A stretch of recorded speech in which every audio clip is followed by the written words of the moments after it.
Sangha with great virtues, out of compassion, for the sake of this assembly and all living beings, please turn the wonderful Dharma wheel to teach us how to be suffering, attain bliss and birth and death, and quickly realize non-birth.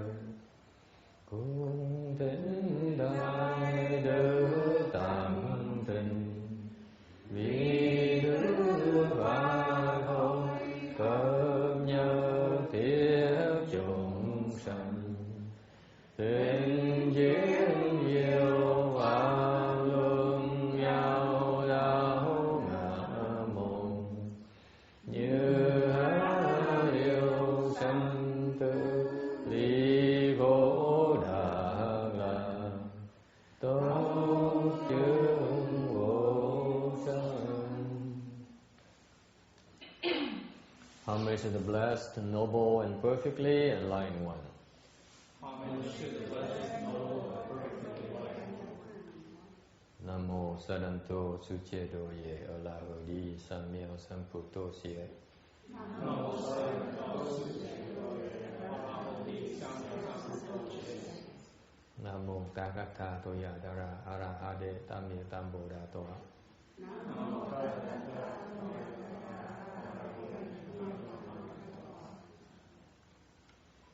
The unsurpassed, the profound, subtle, wonderful Dharma. 100,000 million aeons is difficult to encounter.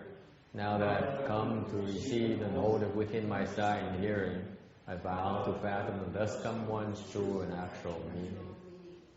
Wu Shang Sheng Sheng Wei Miao Fa Bai Jie Wan Jie Nan Zao Yu Wo Jin Jian Wen De Shou Zhi Yan Jie Ru Lai Zhe Shi Yi. Buddhas and Bodhisattvas, Venerable Earth Store Bodhisattva, Venerable Shenhua, or Venerable Bhikshunis, or good advisors, and Mitofo.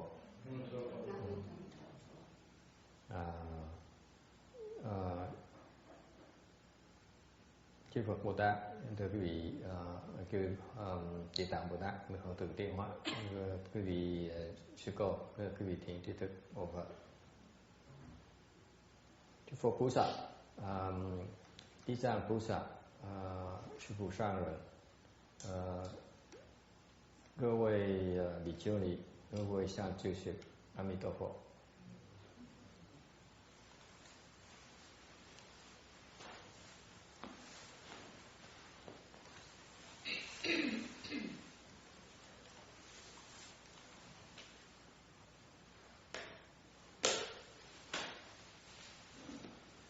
Okay.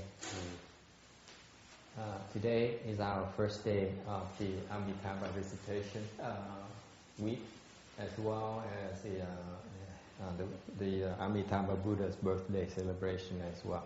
Ngày hôm nay là ngày đặc biệt, là mình vừa có cái Phật thất với cùng ngày vía của ngài A Di Đà Phật luôn.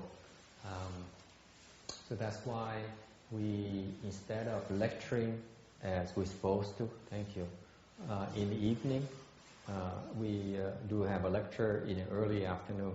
Thường đúng là một cái Phật thất như vậy thì buổi tối mới giảng kinh. Thì ngày nay tại đặc biệt là mình có cái vía A Di Đà Phật thì mình mới giảng buổi chiều. Okay. So that means that we have the evening free, is that right? Như vậy có nghĩa là lát tối mới ăn xong mình nghỉ xe hơi được hay là sao?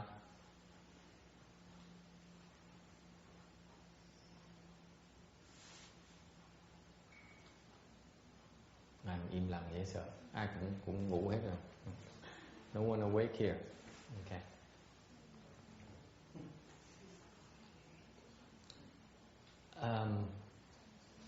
Since it's Amitabha's thing today, any questions or comments about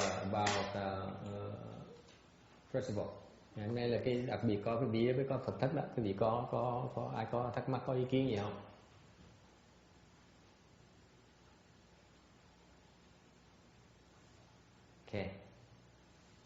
I meant to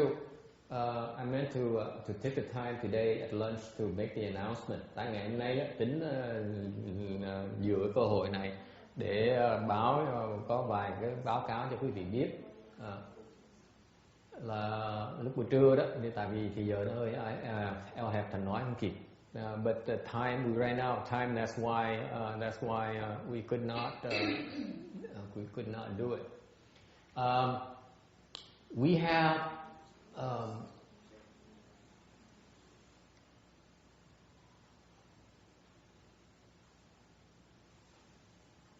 have come a long way since the beginning of the year.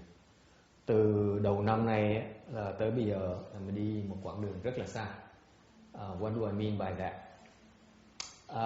The 4 prior years, I only primarily taught Chan. 4 năm trước tôi đi dạy thiền thôi. Năm nay đặc biệt là bắt đầu dạy trình độ. This year, particularly this year, I started only teaching Chan and Pure and parallel practice. And it turns out that we ended up coming here to Rosemead. Thì năm nay bộ những cái duyên đưa tới chùa Báo Ân này ở đây. Thành ra đầu năm rồi bây giờ cuối năm rồi bây giờ thường mỗi năm thì cứ mỗi năm là dời chân đi chỗ khác. Tại vì mình giảng mình đụng chạm mấy thầy mấy cô quá, mình ở lâu cũng không được. Typically towards each year we tend to have to move on because every time I explain lectures, truth lectures and speak Dharma, I tend to rub my colleagues off the wrong way. I make certain comments about what they do and that kind of thing and the practices. And it's kind of inappropriate, to tell you the truth, because I'm too young in my profession to be able to say those things. So it's kind of inappropriate. On the other hand, those are very close in my heart. So I felt that if I didn't say those things, then I would be conveying the wrong messages about the Dharma we were preaching. Ngược lại, mặc dù mình tuổi trẻ, mình còn con nít, nhưng đều mình nói mấy chuyện đó thì bỗng nhiên tại mình sợ xúc phạm mấy vị bề trên của mình, đàn anh của mình, thì nếu mà sợ xúc phạm thì ngược lại mình phạm cái tội là mình bỗng nhiên mình có sự hiểu lầm, gieo sự hiểu lầm cho quý vị khi mà có dạy những cái pháp mà chúng tôi đang tu. So that's why I found myself sometimes saying things that are probably offensive to my colleagues. Mà như vậy trong quá khứ luôn cứ giảng, cứ nói pháp, nói giảng kinh là thường cứ đụng chạm với thầy mấy cô hoài. Nhất là quý Phật tử nữa, quý vị Phật tử rất là trung thành với thầy mấy cô, thành mình cái thấy nhục. So that but this year something wonderful happened. We decided, we got the condition ripened, so we stayed on here at this temple. Thành ra đáng lẽ năm nay là thường tới mỗi năm tới cái mùa này là tôi vào thất, tôi xong rồi ra thất, xong rồi trốn để đi chỗ khác. Năm này cái duyên nó tới là năm này không vô thất, nhưng đều ở lại, dừng chân lại chùa này và đóng rễ ở chỗ này. And this year we decided to stay here at the temple, and we use this temple as our base. Và năm nay quyết định là mình dùng cái chùa Báo Ân này là cái cơ sở để mình hoạt động. So first of all, I'm grateful for all your support this year. Thành tôi phải nói lại một lần nữa là tôi muốn cảm ơn quý vị đã ủng hộ và tới chúng tôi tu hành cái năm vừa rồi at this temple ở chùa này. And I'm also very pleased to announce to you. Ngược lại với nữa, tôi muốn nói chứ rất hoan hỉ mà muốn trình lại cho quý vị biết rằng là the experiment is over. Cái mà năm nay tôi thử, cái gì tôi thử năm nay tôi thử xong rồi, tôi quyết định xong rồi. I've been talking about it, but now it's concrete. mấy thời gian này đã nói thôi chứ còn chưa có làm. Mình nói gọi là thử thôi, chứ còn bây giờ thiệt sự nó đang hoàn thành cái chuyện này. We know this temple here will be our base to cultivate the Pure Land Dharma. Cái chỗ này là cái căn cứ để chúng tôi tu cái pháp môn tịnh độ. The Pure Land Dharma of Mahayana, cái pháp môn tịnh độ của Đại Thừa đó.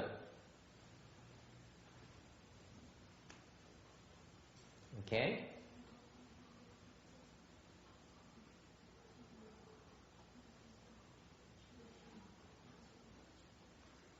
What is that Mahayana Pure Land? Cái pháp môn tịnh độ Đại Thừa là gì?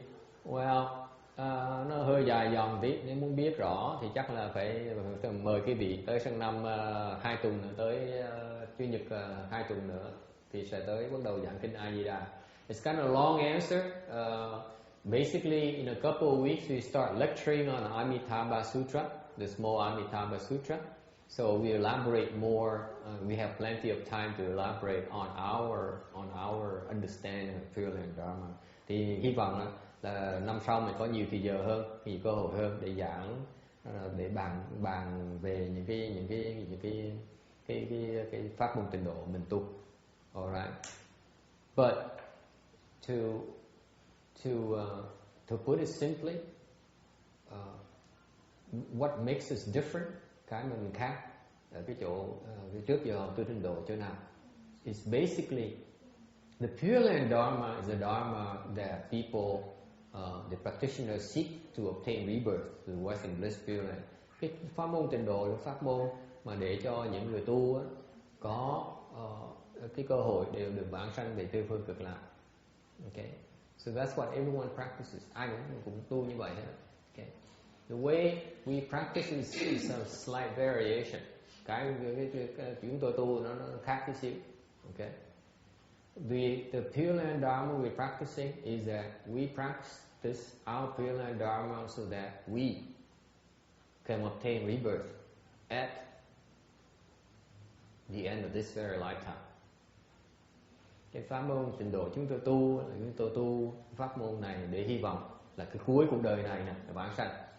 We prefer not to wait for another lifetime. Chúng tôi không muốn bỏ mất cái cơ hội này. Okay. Personally, I will tell you that I came to the Pure Land Dharma in the roundabout way. Cá nhân tôi tới pháp môn tịnh độ là vì cuộc đi từ vòng quanh Tam Quốc. I'm a Chan practitioner. Tôi thích cái thiền. Trước giờ tôi đi tu tại tôi thích là luyện thiền với tu thiền. I left the home life because I wanted to practice Chan, not to practice Pure. Okay. And I love Chan. Tôi thích thiền dễ sợ.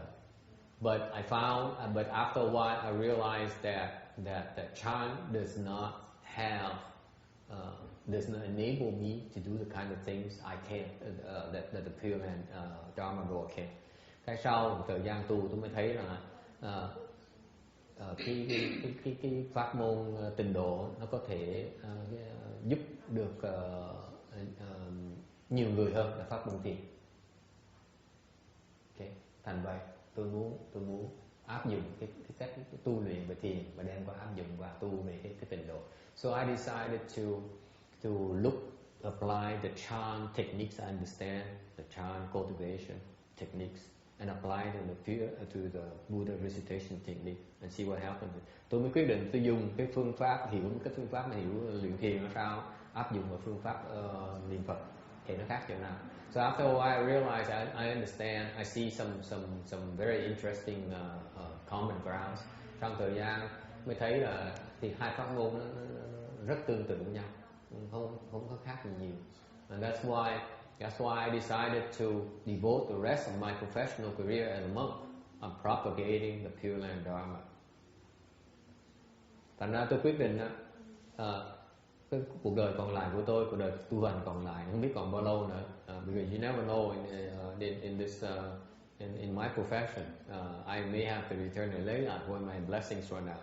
Tại cái đời tu hành quý vị không biết bao giờ cái gì chắc chắn hết đó. Khi mà phước tôi nó hết là tôi phải hoàn tục. Là nếu mà còn làm người tu hành á, thì tôi sẽ quyết định sẽ quảng bá cái pháp môn tịnh độ. So I decided as long as I'm a monk, hopefully the rest of my life, I will propagate the Pure Land Dharma as one of my life work. Thành ra tôi hy vọng đến tôi còn làm thầy, làm người tu sĩ, thì tôi sẽ truyền bá cái pháp môn tịnh độ này là một cái công việc mà cái bổn phận của người tu sĩ của tôi, cái việc làm của tôi trong cuộc đời tu hành này. Okay. Questions, comments? Okay. Now, I came to Pure Land Dharma and I realized that the Pure Land Dharma represents my best chance to obtain liberation. Lý do sao? Tại vì sao tôi chọn pháp môn tịnh độ? Tại vì cá nhân tôi thích thiền, tôi mê thiền, nhưng đều tôi mới hiểu. Sau thời gian tôi mới hiểu rằng cái pháp môn tịnh độ, cái pháp môn nó cho phép tôi đắc cái giải thoát sớm nhất và dễ nhất. I realized that Pure Land Dharma door enables me to obtain liberation better chances, as well as quicker than a Chan Dhamma door. And that goes for most people that I encounter. Cái đó và riêng cá nhân tôi thấy cái đó là một cái hoàn cảnh, cái hình như tất cả mọi người tôi gặp. Cái pháp môn tịnh độ nó rất có lợi để giúp cho mình đắc được cái giải thoát. Okay, and on top of it, the reason I want to, I made a vow to obtain rebirth at the end of this very lifetime. Cái lý do hơn nữa là tôi muốn lập cái nguyện để cuối cuộc đời này tôi muốn được vãng sanh. Tại vì sao? Tại vì nó nếu mà vãng sanh được là mình phải lo chuyện luân hồi. Because the reason I hope to be able to obtain rebirth at the end of my life here is because I'm afraid of revolving the wheel. Nói thật cái vị tôi sợ luân hồi. Cái luân hồi mình không biết mình sẽ đi tới đâu, mình hoàn toàn không có tự chủ. Because when you revolve in the wheel, you have absolutely no control whatsoever. I give you an example, cho cái ví dụ. Let's say that you practice. I have a couple of nuns here from Vietnam. Tôi có trong ngày hôm nay có một vài sư cô đã từ Việt Nam tới đây tu. Thì họ tu là họ gặp nhiều thầy bên Việt Nam rất giỏi. They met with a lot of very competent Vietnamese monks. Okay, and they have some significant accomplishment. Mấy cái thầy của mấy sư cô này họ trình độ họ cao lắm. Okay. And even if I look at them, tôi mới nhìn nhìn cái hoàn cảnh của những cái vị thầy, mấy sư cô này. And even if they reach arhatship, ngay là họ có được tứ quả A La Hán gì nữa. Even if they reach fourth stage arhatship, okay, they still stuck. Tứ quả A La Hán vẫn bị kẹt như thế.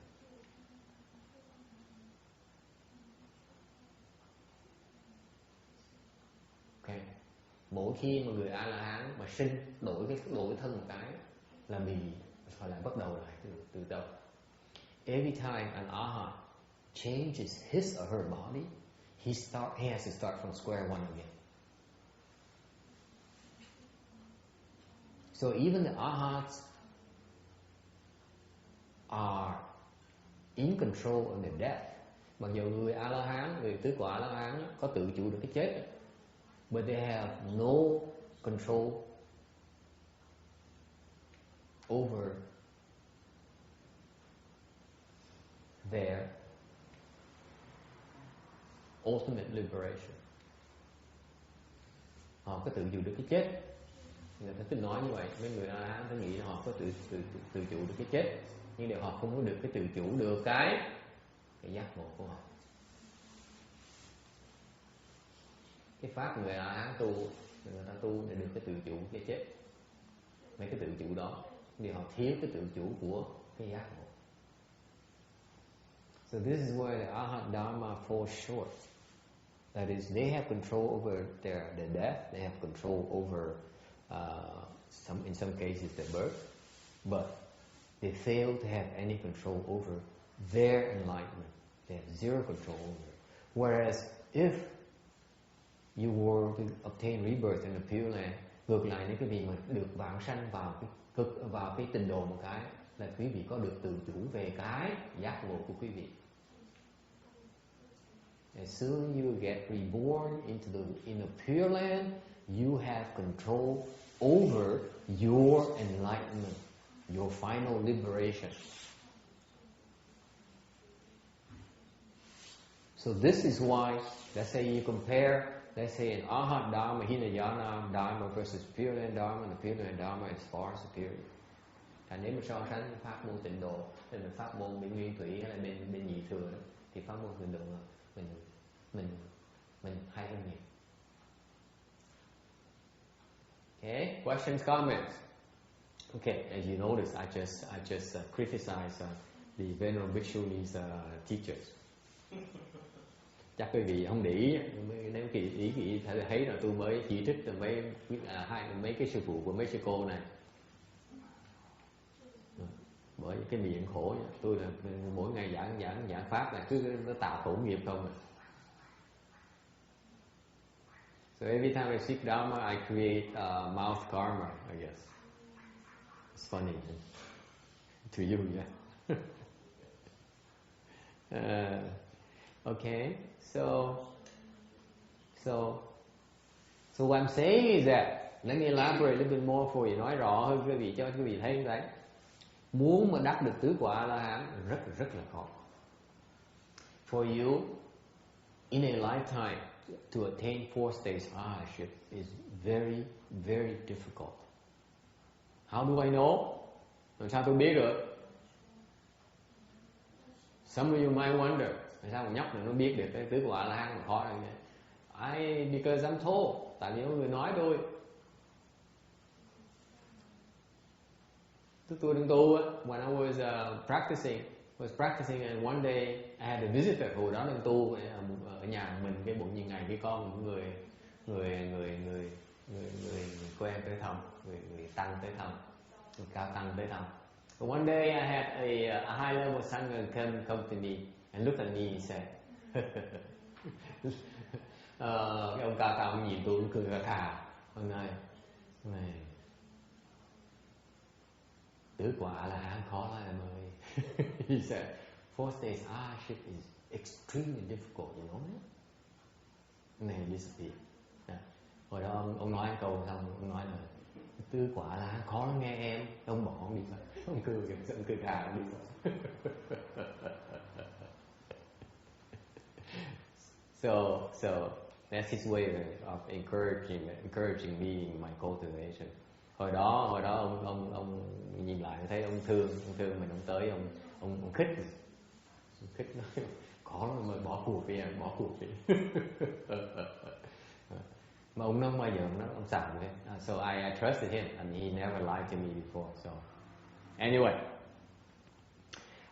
so getting to fourth stage arhatship is very, very difficult. Phải nói nó tóm lại, đắc được tứ quả A-la-hán rất là khó. Bỏ cuộc đời chưa chắc đã đắc được tứ quả A-la-hán. I tell you flat out, for most of us, the overwhelming majority of us, you cultivate your entire life, go all out, leave the home life, and devote your full time, 30 years, 50 years, 60 years, 70 years to cultivate. Chances are that you still can't make it to fourth stage arhatship. Tu cuộc đời như vậy luôn, chưa chắc đắc được tứ quả A-la-hán.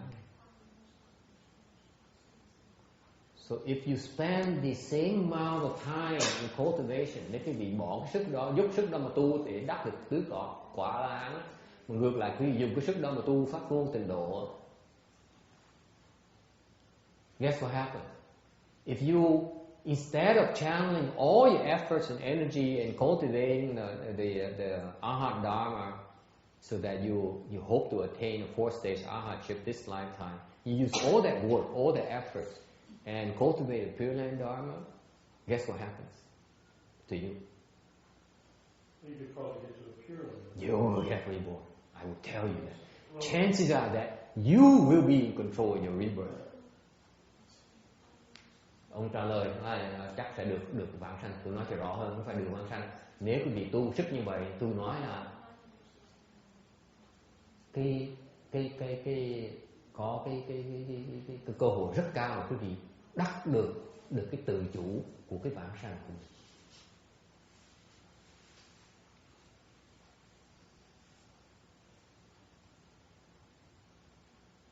Yes, question. Cho câu hỏi nha. Khi đang Phật hay trên lộ trình mà điện được quả vậy này tu phẳng định độ này là có giống nhau chỗ đó, tức là vẫn là tâm bất động không?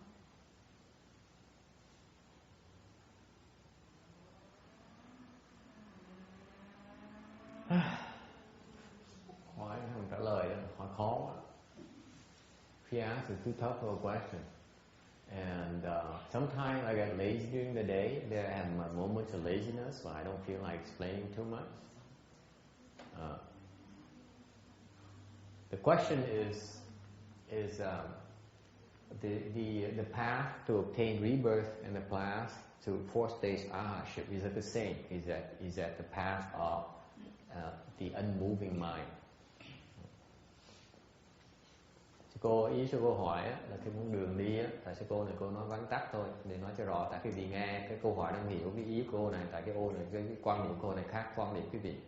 Qua quan điểm của sư cô nói là nếu mình tu mà con đường mình tu, mình cố gắng vãng sanh, dốc sức mà tu vãng sanh, thì con đường đó mình được đắc được cái tự chủ vãng sanh đó, cái con đường mà đắc tới tứ quả La Hán, nó phải qua cái giai đoạn tên là bất động tâm, tức là cái tâm nó không động, hay là không?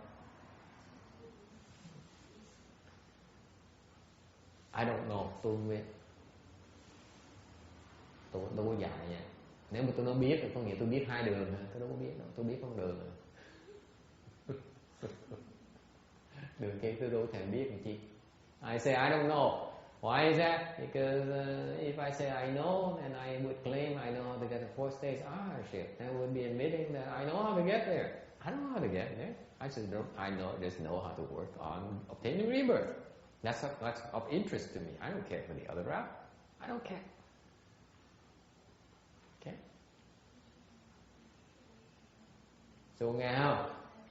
Đừng bắt chẹt tôi mà tôi ngộ đi, tôi nói bậy là một chuyện tôi, chứ còn bắt dù tôi nói bậy nó là tôi nói là nó bậy, nó bà nghĩ là tôi biết tới làm tứ quả La Hán, tôi tư cách chỉ mới biết tứ quả La Hán. Tôi chỉ biết là tôi thì ra tôi muốn cái tứ quả La Hán, tôi không thích cái tứ quả La Hán, tôi thích cái bản sanh hơn. Ok, thành ra trả lời không được.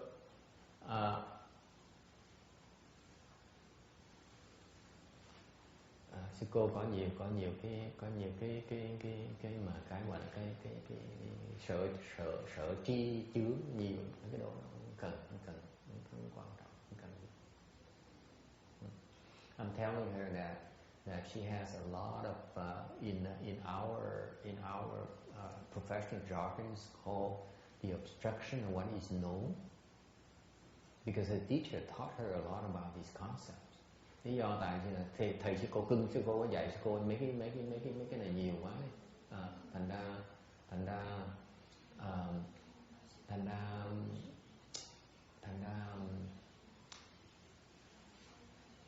biết không lời. Tại sao này? I'm telling her I don't want to teach her about these things because to me knowing about these things is not beneficial. Vô tùng xin. That's what she's asking about. Okay, and I'm telling her that there's no need to know about these things here, because even if you know about it, if you know about it, what does it mean? Quý vị nghe cái kỹ này, cái này cái tế nhị, quý vị phải cẩn thận. You have to be careful about the subtlety here. Okay, if you know about this unmoving mind, okay, your mind will move.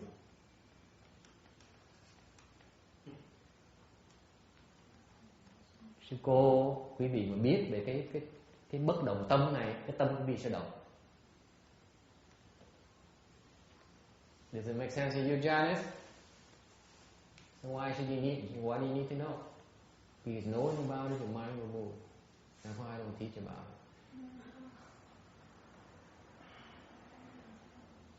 Rồi nghe có hiểu không?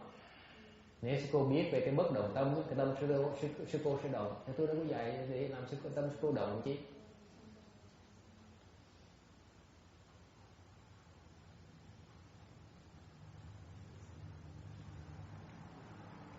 Questions?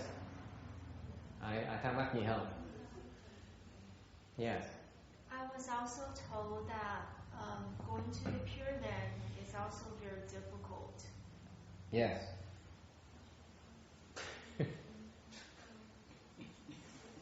Ka-ching, you hit the jackpot.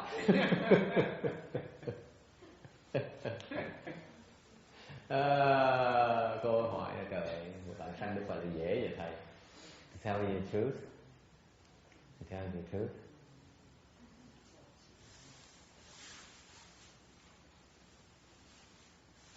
It's not easier than obtaining fourth stage arhatship. Oh wow, really? It isn't. Tôi trả lời cho biết á, thiền ra các bạn sanh không có dễ hơn tôi được đắc tứ quả. Now this is the real truth. But as because of the arhatship, the way they cultivate, they use brute force. Lý do nó không có dễ hơn là tại vì nếu tu theo cái đường pháp, phương pháp bên cái đường A La Hán thì họ dùng sức nhiều quá, họ phí sức quá. It's not smart. You take that path of brute force and going all out and obtain control yourself of your destiny. It requires a lot of energy, a lot of strength. Okay, and it's not very smart. The Arhat rely on themselves. The Pure Land, we don't rely on ourselves. We rely on external help. Okay. Tại vì hai pháp môn nó khác nhau. Bên A La Hán, bên Nguyên Thủy, bên Nhị Thừa thì họ tự lực. Okay. They rely on their own strength, on their own abilities. In the Pure Land Dharma, we rely on the Bodhisattva's help. Cái bí mật của bên Tịnh độ là mình dựa vào cái sự giúp đỡ của Phật với Bồ Tát. See the difference? So that's you cannot really compare them. I say it's not easier because it's very difficult for you to believe in the Pure Land Dharma door and then be able to enlist the Buddha's and Bodhisattva's help. That's why it's even more difficult in obtaining fourth stage arhatship. But it does not mean it's impossible.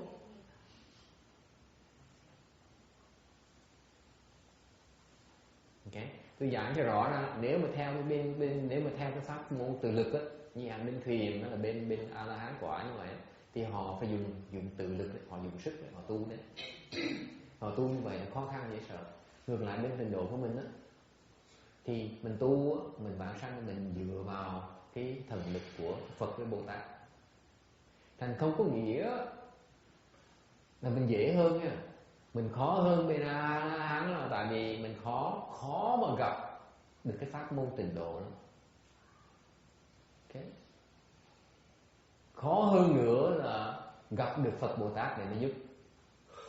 Thành cái này là cái ví dụ tôi dùng ông thân của tôi thầy Hằng Hiển đó, là gặp được pháp Tịnh độ rồi có được Bồ Tát Phật giúp đâu, thành đúng bạn sanh nữa. Gặp ngay ông tổ đó, ông Tiến Hóa đó, đúng bạn sanh nữa. Nó khó vậy.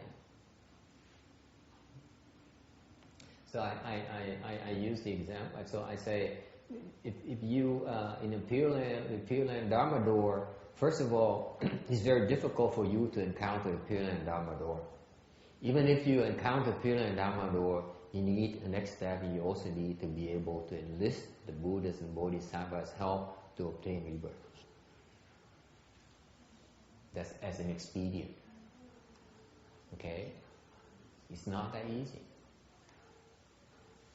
Okay, case in point, my late father, he met with the Pure Land Dharma door, all the Vietnamese, all the Asians, they proclaim to be Pure Land practitioners.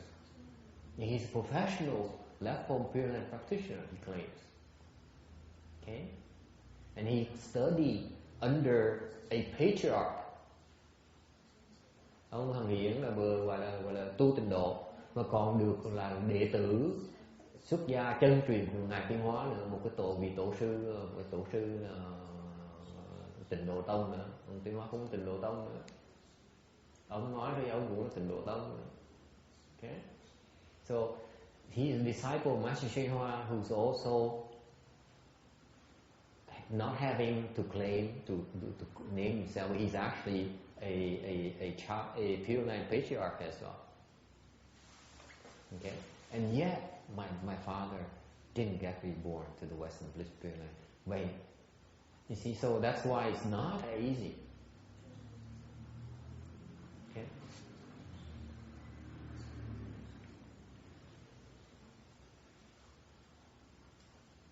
But it can be easy if you have enough blessings to draw upon external help from the Bodhisattvas and the Buddhas, then you obtain rebirth. You don't have to work as hard as you are.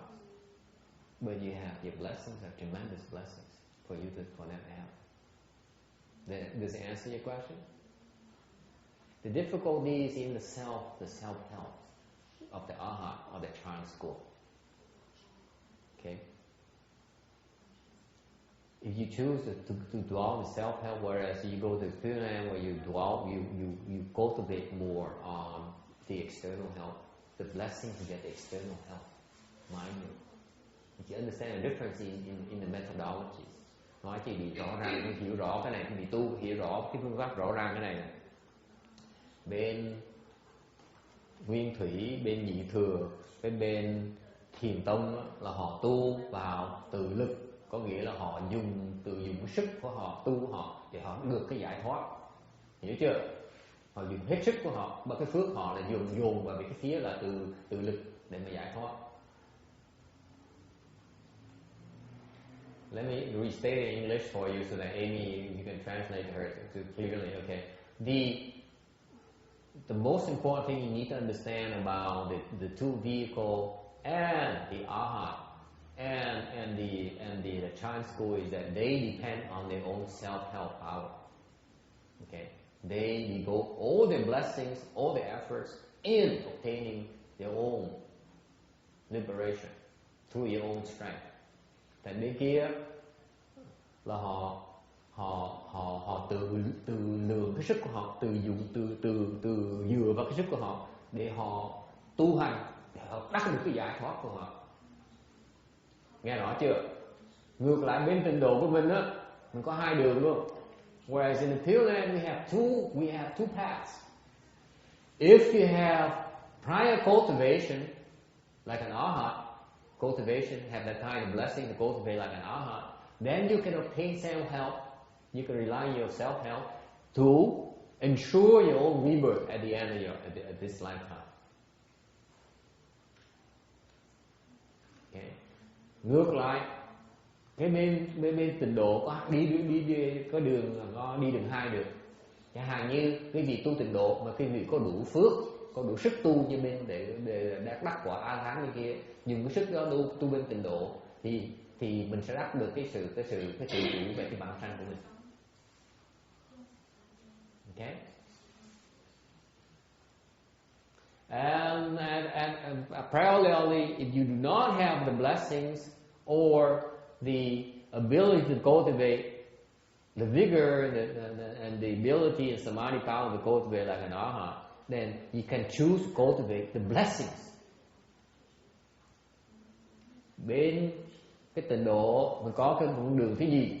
Là trường hợp quý vị nghĩ quý vị không đủ sức tu nhưng để thành thành người như mấy người A-la-hán bên Thiền tông chẳng hạn, thì có thể quý vị có thể tu được cái đường phước.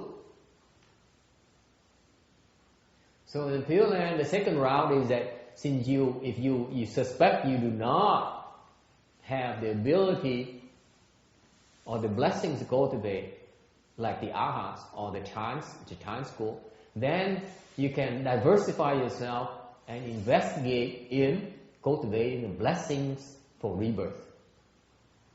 You cultivate, you plant the blessings so that you obtain the help from the bodhisattvas and the Buddhas when you die.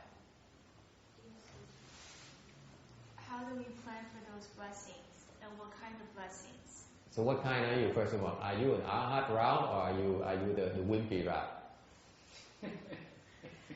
Try the wimpy route. You prefer the wimpy route. You mean you prefer, not try.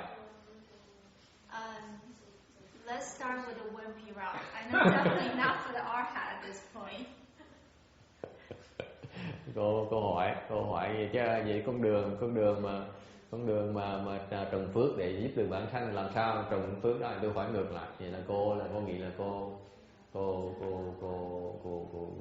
tại cô thích, cô nghĩ không đủ sức tu đường A Hán là sao?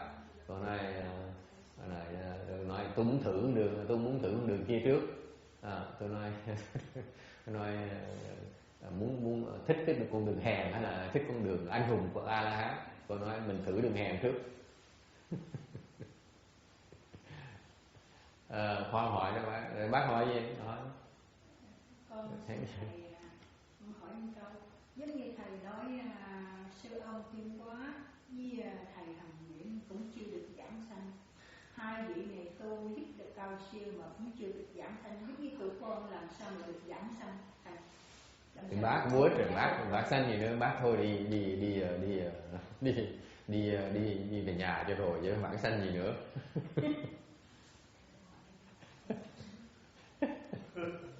Bác là vô ích rồi, không có hy vọng gì hết, vô ích. She says, you just said that your father, the late Master Heng Xian and Master Xuan Hoa did not obtain rebirth, and they're cultivated, work so hard, they cultivate so hard. They don't even get a chance to go for rebirth. How can I get a chance to rebirth? You're right. You have no chance whatsoever. Forget it. Go home. That's basically what you're saying.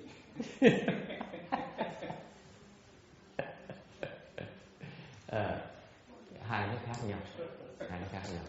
Let me explain to her first. Again, I go back to yours is a long question. I don't know how to answer your question. That's why I'm trying to answer around it. And maybe you forget about it. Hỏi khó, tôi trả lời không được. Tôi nhớ rồi, thì sẽ có liên quan lắc này. Hết bây giờ mình xin lỗi, nó bữa khác này.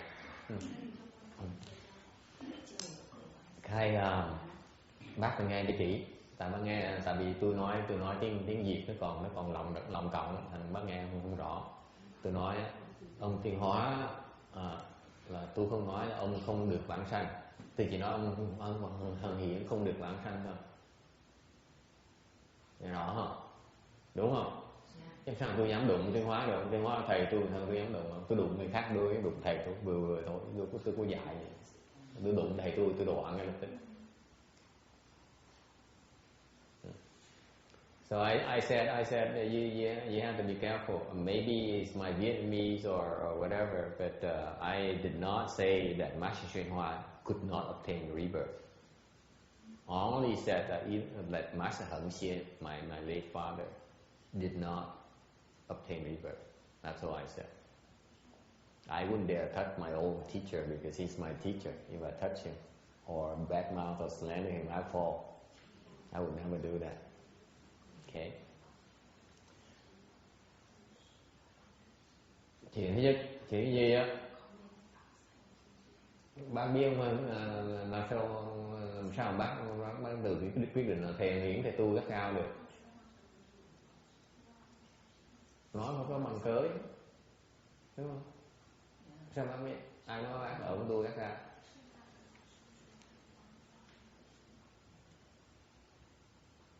The second thing I pointed out to her is that who told her the late Master Hạnh Xian was a very vigorous cultivator. Who said so? What proof do you have? Did you say so? Never said so. I wouldn't dare touch my late father. Being inferior is one of those labels you try to not to have it put on your back. Yeah. Anyway, chắc bạn biết được. Đừng nghe đừng nghĩ tầm bậy, đó là vọng tưởng, không có căn cứ gì. Thành khó nói. Okay. Được chưa? Nếu mà thực sự mới như vậy, nếu mình tu cắt gao người ta không được vãng sanh thì mình sao mình có cơ hội được vô tu lắm. Tôi nói bác nếu mà thực sự nó như vậy thì bác ở nhà chứ phí thì giờ làm gì? Đi về chơi đi về rồi vui chơi, cuộc đời nó có ý nghĩa chứ ngồi đây làm phí thì giờ làm gì? Đúng không? Có lợi nó ngồi chứ còn không lợi đâu đi phí thì giờ bác làm gì? So that's why I told her to go home is hopeless, because if that's the case, if you work very hard in the Pure Land and you don't obtain rebirth and you have all these 80 conditions, then you're wasting your time. There's no chance for you whatsoever. That's why I told her if that's true, all her assumptions are true, then the Pure Land Dharma door is hopeless. There's no chance for anyone. That's why I told her that she should go home, not waste her time. I wouldn't want to waste your time. I wouldn't want to waste her time. Okay. Thành ra cái câu hỏi là có cái đường mà mình trồng cái phước vãng sanh cách nào. So it goes back. Bây giờ trở lại trả lời cô kia đó, cô với bác cái bây giờ trả lời giống nhau đó. Okay. So let's go back to the question earlier. How do you plant blessings to obtain help for rebirth? Easy? Yeah, we help other people get there. Ông nói dễ lắm. Giúp người khác vãng sanh. Where did you learn that from, Danny? That's ingenious. Ông học cái pháp này ở đâu mà hay dữ vậy? Hả? Wait. I'm not going to try putting words in your mouth. Where did you learn this ingenious Dharma from, huh, Randy? Danny. Ông nói là ông học cái pháp hay là ông Danny đó. Okay, Danny, where did you learn this ingenious Dharma from? And don't point to Jimmy now.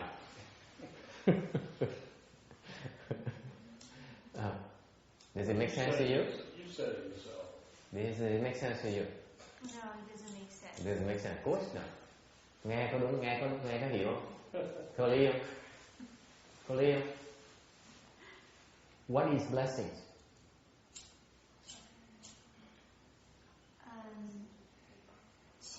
Phước là cái gì? Blessings, to do good deeds. No. What's the use of blessings? What's the use of it? Yes. Why do you need blessings? Mình cần phước để làm gì? To have things open up. That's right. Precisely, that's why we need blessings. Cái phước để làm gì? Phước để nó mở cửa cho mình. But then what kind of blessings and how do we accumulate them?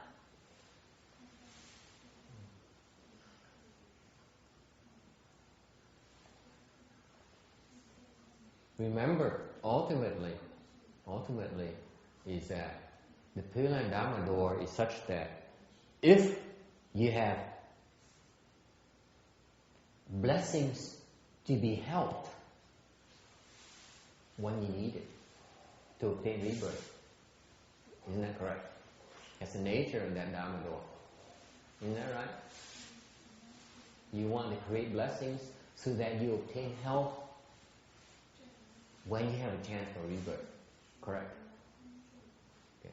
Thì hiểu cái pháp, đi cái pháp tình, tên pháp tịnh độ thì mình trồng cái phước để mình được giúp vãng sanh khi mình đúng lúc.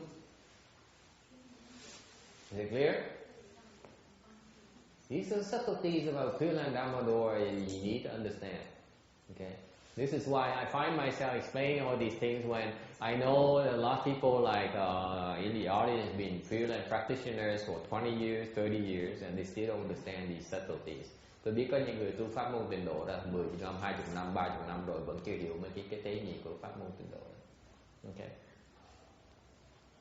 So for you to accrue blessings to receive help, then all you have to do is help others obtain rebirth at the right time. So that when your time comes, then you have those blessings that will be true, hopefully. Does it make sense?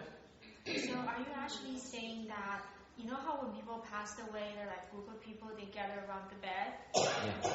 So you're asking me to do that. So when I pass away, people will gather around my bed to do the same thing? Sure, why not? But not just any type of people. I'm only interested in the people who can help you obtain rebirth to gather around your bed. I don't care for the people who only makes a lot of noise and burn a lot of incense. I can't do much for you. Am I making sense to you? You have to be very clear in your head. Nghe có hiểu không? Hiểu. Ta em hiểu không? Nè, tôi nói cho rõ ràng. Cô nó hỏi tường tận câu hỏi vậy chứ như vậy như sao mà cái trong phước sao mà nó là sao? Phước có nghĩa là như vậy nè. Mình giúp khi mà người ta mà cơ hội người ta được vãng sanh, giúp người ta được vãng sanh thì trong tương lai khi tới lúc mà mình có cái dịp vãng sanh sẽ có được người khác giúp. Pháp nó dạng gì như vậy? Cô hỏi ngược lại câu hỏi là nếu như vậy là bữa giờ ông thầy bắt tôi làm như người thân khác, là mỗi lần có người chết là tôi tới xung quanh là tôi tụng, tôi hát, tôi la hét, tôi gào thét này nọ để giúp người ta vãng sanh. Nói không, tôi không nói về cái chuyện đó.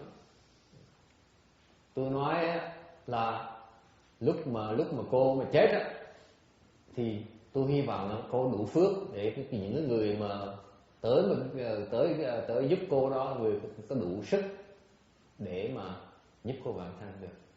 Chứ tôi không nói là cô muốn trồng cái phước mà để lúc mà cô chết là có một nhóm người đầu trọc như tôi tới rồi la hét tùm tà la, rồi đánh chuông, đánh kèn, thổi kèn, rồi đánh trống rồi này nọ, xong rồi đi về, rồi cô cũng chả được giúp gì hết. Cái đó có là phước đó, chả có lợi hết. Nghe rõ ràng không? Cái gì khó đâu. Sao tôi hương thế vậy mà thế bạn sanh dễ sợ không? Yeah. Dễ không? So easy it is. See? Very easy. Nothing to it. Yeah.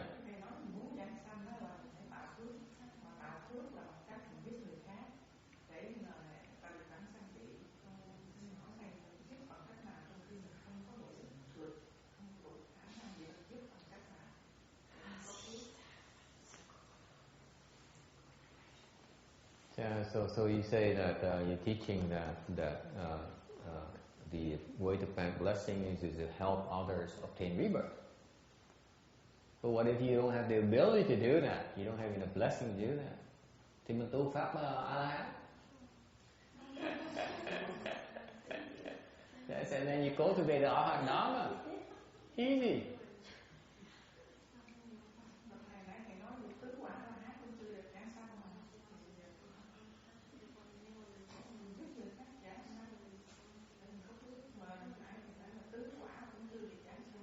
Chưa chắc được.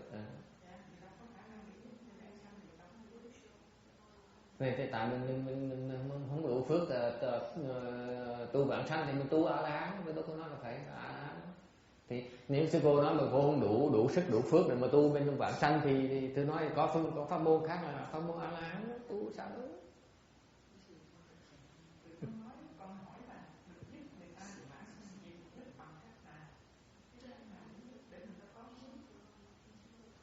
Thì chừng nào mình có cái cơ hội mình giúp thôi, sao mình đủ thứ sao mình biết được.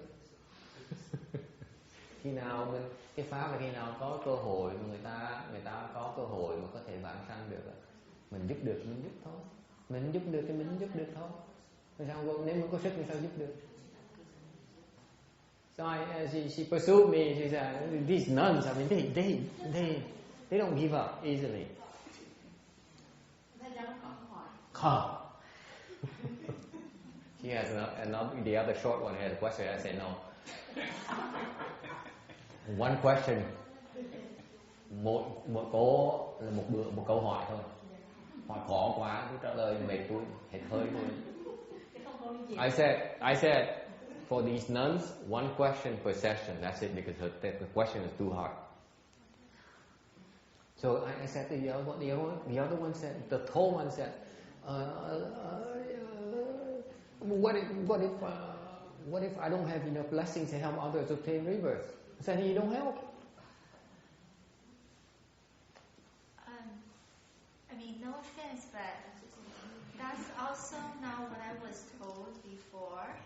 Because you know how you talked about that we rely on the triple jewel, but isn't it also at the same time we have to make progress, make our own improvement? Because I can relate to what she said. What happens when you don't have those people to help them to do rebirth? Then what do? How do you accumulate blessings? Not everybody gets the opportunity to do that. That's right.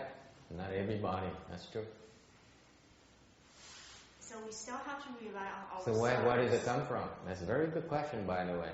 But have you exceeded your quota as well? Have I exceeded? Of course not. I wouldn't be sitting here. No. No? Who decides that? I decide that.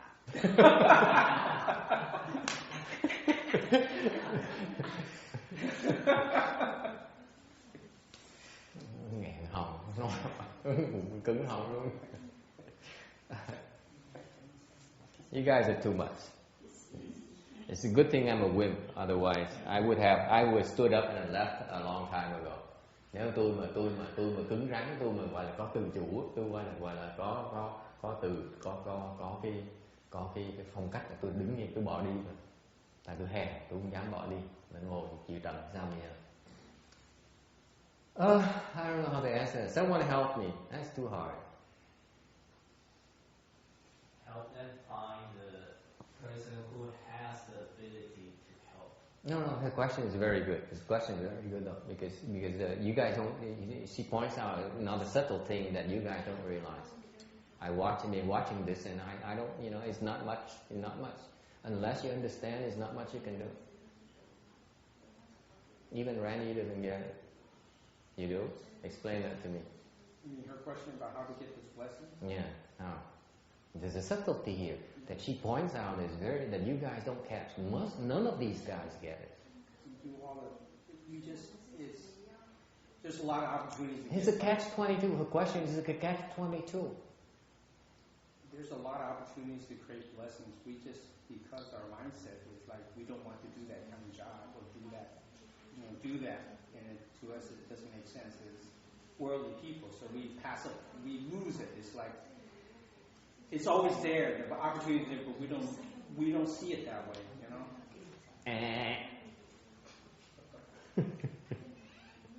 Wrong. Okay. Ông này ông nói là tại người ta thấy người ta tâm người ta không chịu đi trồng phước, tôi nghĩ ta tự mãn, ta tự chủ được, ta chịu trồng phước, tôi nói trật, không phải. Cái câu cô này, cái câu hỏi cô này, cái ý cô này hóc búa dễ sợ. Don't think that because she looks young and sort of confused that her question is stupid. It's a very dangerous question. A very, very, very profound question. Oh, she's a wall, no wonder. Cái câu hỏi này ác ôn lắm, nó đừng tưởng là lâu tới lần tưởng nó dốt đâu, nó là đời quả là đệ tử tiêu hóa. Mặc dù hơi thấp một tí nhưng đều dữ. Okay, anyone wants to help me? Có ai giúp tôi được không?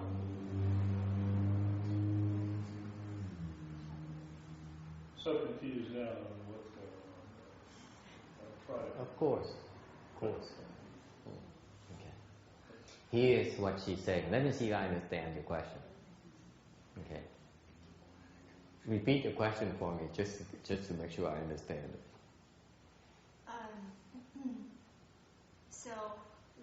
So I wanted to know what are the different ways to obtain those blessings. How do we get those blessings?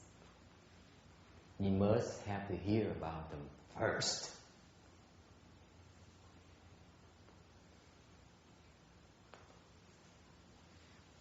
Ngoài làm sao mà đắc được mấy cái phước mà được giúp khi mà được vào sang khi mình lúc mình cần. Muốn được hả? Nghe biết cái đó là lấy trồng được, không biết không nghe được sao mà trồng được. Hả? Không biết sao mà trồng được. Hả? Trước khi tôi giảng này cái việc có biết cái đó không? Không biết sao trồng được. Hả? You must hear about it first before you consider planting it. Not stupid, is it? Not a stupid question. Does it make sense? So the question should be, how do I hear about it? Am I correct? Tại vấn đề làm sao mình nghe được cái đó. Okay.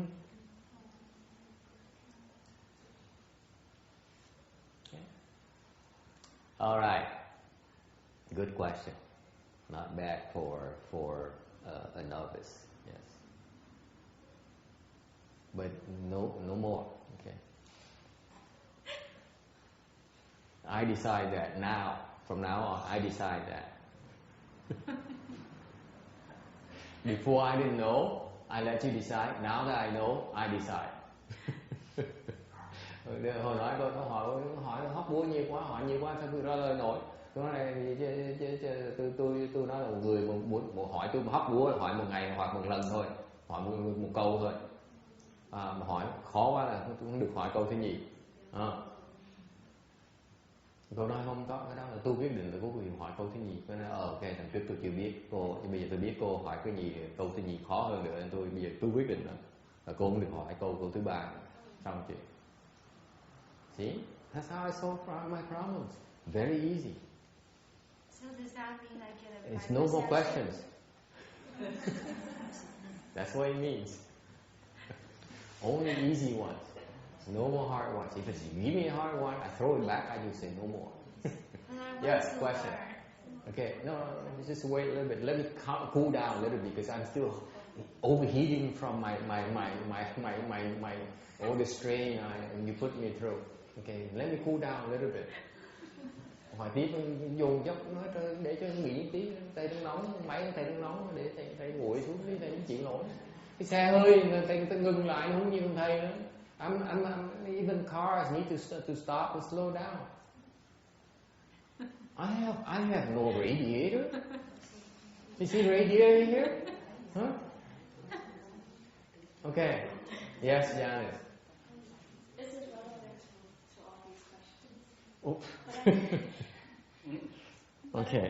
I was listening to the Universal Door chapter, and I think I don't remember exactly the words, but it was talking about eating. Is eating a type of affliction, or is it a dharma? I'm getting confused between the terminology. It's both. It's both. In Chinese, affliction is 烦恼. Yeah. But eating, how could eating be a type of 烦恼? It is a type of fun now. Yeah, he knows about it. Very well. But I enjoy eating. So do I. It's an affliction, honey. And they were talking about 那个修无我的法门. How do you relate that to that? Say what famine? 无我. 无我 famine. Okay. How do you relate the two? The Wu of Phạm and eating, or the affliction? Which one? You mentioned 3 now. The affliction. And the Wu Bo Phạm. Are they connected? Now, how is it related to, for example, eating? How do you connect it? Good question. But you exceeded your quota. Is there a question about eating yet it's not eating, like for those arhats who eat, but it's not really eating for them? Not quite. Okay. I know where you're going, but that's not her interest. Okay, because she's no arhat, so it's a valid point, but then it's not pertinent to her needs.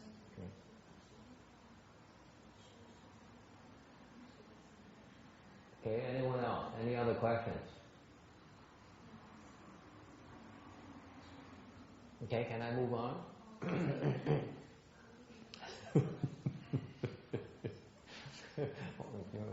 Mình phải trở lại cái gì mà dễ dễ chứ không có ngày mình bị sa lầy. Okay, basically, Janice, the Wu and eating as an affliction is a way of cultivation.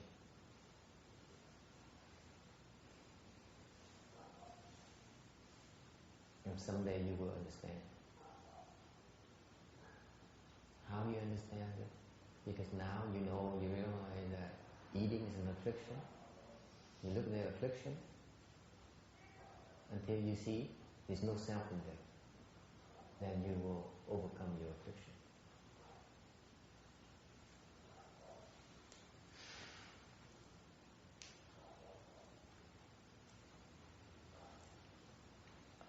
Tôi trả lời cô học trò nói là trời sao cái này giảng tiếng Việt thì chết tôi nè, sao tôi dịch ra tiếng Việt rồi nè.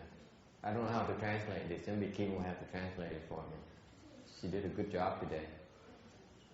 But that's also beyond Kim's stuff as well. Let me see. Cô Kim mà sợ nó hỏi phần dịch này sợ không dám. Tôi thử nha. Cái câu trả lời câu này tôi nói là từ cô sẽ hiểu trong tương lai cô sẽ hiểu cái đó là từ sẽ hiểu là cái ăn với cái phiền não, cái ăn đó với cái vô ngã nó liên quan với nhau. Tại sao như vậy? Tại ngày hôm nay cô biết rằng cái ăn á là cái phiền não, rồi cái phiền não thì nhìn vào cái phiền não, nhìn vào cái phiền não mà đủ lâu á thì ngày đó mình sẽ thấy được cái vô ngã. Ngon ha. Tôi trả lời cho ngon thôi chứ còn không có ý nghĩa gì hết. I said, doesn't it sound good? It sounds really good, but it didn't do anything. Okay, anyone else? Any other question? Very good. Patience. You have to be patient. That's what I meant. The radio thing is the patience. When it overheats, you wait. That's why you young people don't understand the patience dharma. I want to know now. Okay. When I'm overheated, I can't give you the answer anyway. So what's the point? Might as well wait until I cool down. Right? Thầy con thể That's patience. cô trên phí này á, là có những quy định trong lúc có những quy định xem khi mình tổ chức pháp hội có những quy định á, thì sáng trưa nay là có những khi nấu canh á, cái bà còn cô cũng trong ăn nó có hành. Thì có nghĩa là có những cô bất an cái thấy nhiều người ăn canh có hành á, thì khi con vừa lúc đến thì cô đến cô nói con đừng ăn cái này, con có hành, thì con không ăn, nhưng mà trong khi là con nghĩ là cổ sẽ khởi bất an khi thấy trong canh có hành á, thì con nghĩ rằng trong khi mình tổ chức pháp hội mình sẽ có những quy định để cho người khác hỏi được sinh từ tâm bất an á. Con thấy vì trước đây thầy không có biết từ đâu, rồi khi cô thấy thức trong thức ăn có hành á, thì cô để cô nói với con trong thức ăn có hành, thì con có những quy định. Tại cái canh nó có sức lực, sư cô nấu cái lò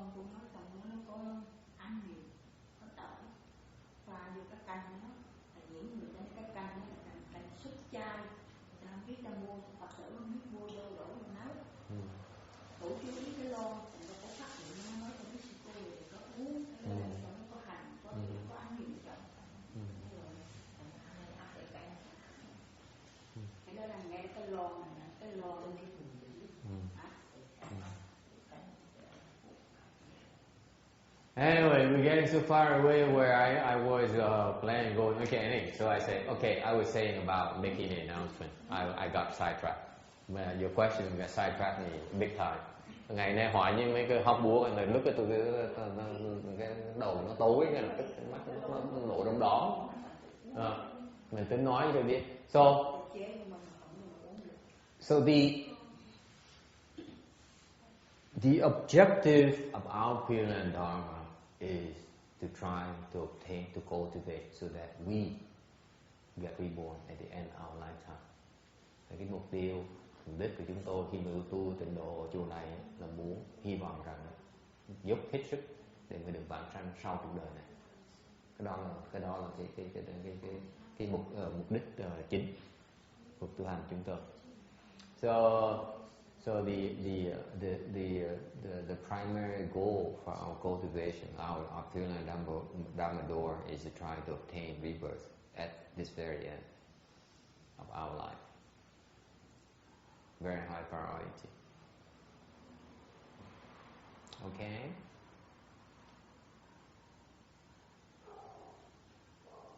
Questions? Ai thắc mắc gì không? That's what we do.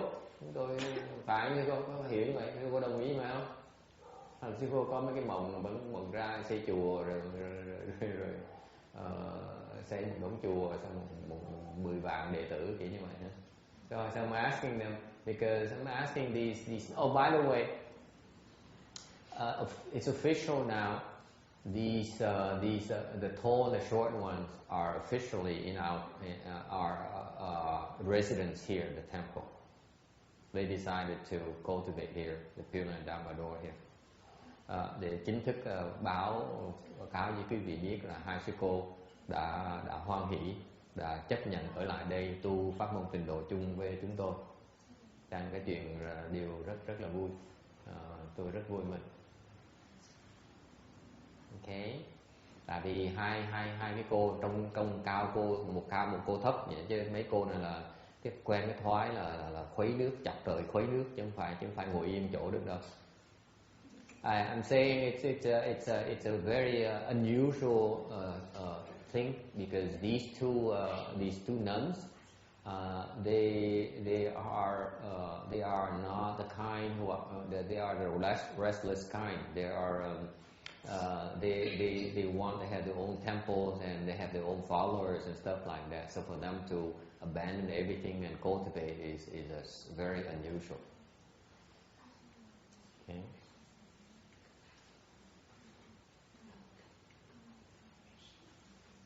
So I'm not sure how much we have to offer. Cho nó thiệt không biết mà có gì mà hấp dẫn để mà giữ góp được hai cô này không, nhưng đều nghĩ chắc là chừng nào họ chán họ bỏ đi. So I imagine that if we have not a whole lot to offer, that they just leave. It's an open door policy we have. They're not in chains or anything. Ở đây chuyện mình là tu muốn tu là tu đi, còn muốn đi là đi, nó dễ dàng, không có xiềng xích gì ai. Okay. So Thành hỏi sư cô, that's why I'm asking both of them. Is you clear about the objective? Cái vị đồng ý là cái mục tiêu mình là hy vọng cuộc đời mình hỏi ba người vì luôn. Cuối đời là mình muốn khi mình chết mình hy vọng được vãng sanh ngay lập tức, không có đọa luân hồi nữa, không thèm không thèm gì mất, chê thèm tứ quả. Ra quý vị nghĩ sao? Mexico, tôi hỏi Mexico tôi ra một quý vị là tới chơi cho vui vậy thôi. Mexico nghĩ sao? Mexico sao lượng sao? Mexico nghĩ sao?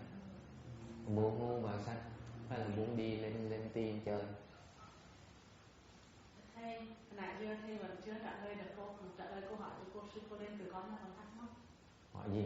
Tức là muốn tất cả mọi người đang xoay về cái hướng là cái bác Dr. Lâm nói là muốn giúp một người vãng sanh á, thì mình phải giúp cho người khác vãng sanh, mình muốn được vãng sanh thì giúp cho người khác vãng sanh. Thì trong cái phước thì con định hỏi là nếu như mình làm những cái công đức nhỏ thì giống như thầy một người vừa mà cười nó là thế nào, cả làm cho thiệt to thì có 10.000 Phật tử ở trên đó Không, 10 vàng chứ không phải 10 ngàn. Dạ. Cô, tôi nhìn cho cô đôi tôi nghĩ nhỏ như vậy. 10 ngàn ít quá. Câu hỏi của con thầy vẫn chưa trả lời được con là tức là công đức vẫn giống như là con nghĩ hồi nãy con định thưa thầy là chúng ta một cái công đức nhỏ giống như là bố thí thầy cũng cười trì giới thầy cũng cười thì con biết làm sao để tạo công đức lành để mà giúp người phản sanh. Sư cô nghĩ sư cô đừng làm gì đấy. Sư cô nghĩ sư cô đừng làm gì đấy. Con nhưng mà con nghĩ là thầy cái câu hỏi thầy giúp cho những người Phật tử á. Yeah. Thì sư cô nghĩ sư cô đừng làm gì đấy, khỏi đó Phật tử là họ tự lực, họ không cần mình, họ giàu có đầy đủ mình thì tốt, đừng cần họ không cần mình. Cô đừng lâm gì, đừng có gì rồi lâm chuyện này, họ không cần mình nha. Nhớ như vậy đó. Tại sao? Họ không cần đâu. Như được. Thì tôi hỏi là sư cô đang làm gì ở đây? Đang giúp người khác phản sanh.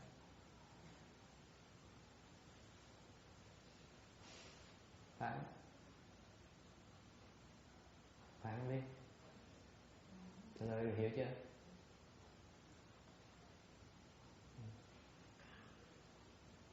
Okay, I said something in Vietnamese. I'm not sure I understand what I just said. Let me see. Probably not important.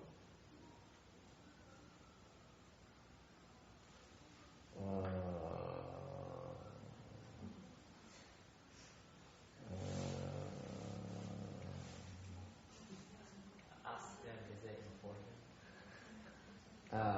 Ông hỏi, tôi nói gì tiếng Anh mà tôi nói là hồi nãy tôi mới nói tiếng Việt á, xong rồi tôi không biết nói tiếng Việt thế được. Tôi nghĩ mới nói tiếng Việt xong mà không biết nói gì quan trọng không, tôi không nhớ nữa. Ông hỏi nói tiếng Anh cho họ, không hỏi gì bị hỏi với người ta cái đó quan trọng không? Hỏi mấy cô người Việt Nam nó quan trọng không? You ask them. I'm not gonna help. No one say anything, so it's not.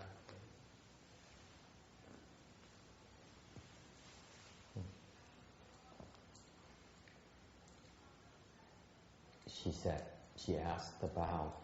She said that you have still haven't answered one of our questions. How do I create blessings to help others to obtain help for rebirth? When's my time? When's my turn?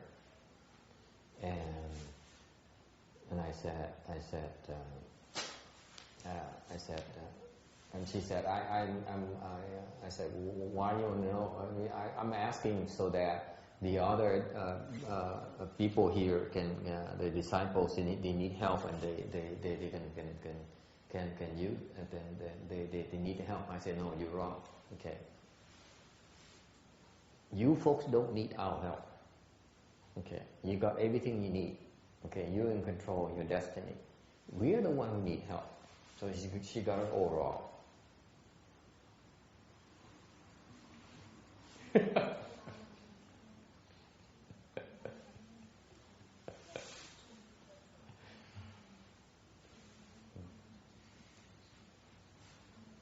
You understand the subtlety? Never mind. No. Okay. Anyway, that's because I want to correct her attachments. That's all right. Okay. And I said,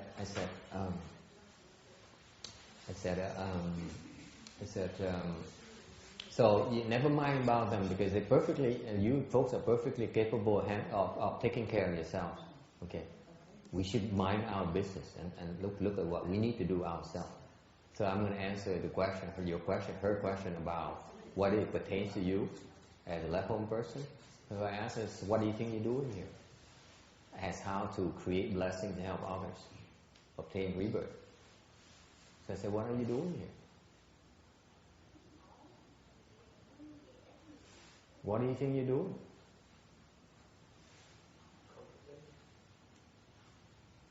Reciting the Buddha's name and you transfer the merit and virtue to it, and then all those living beings, you try to help them.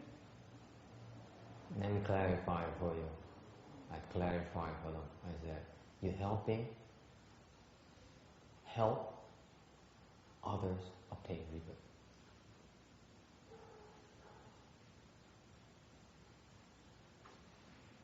teachings and blessings, you know.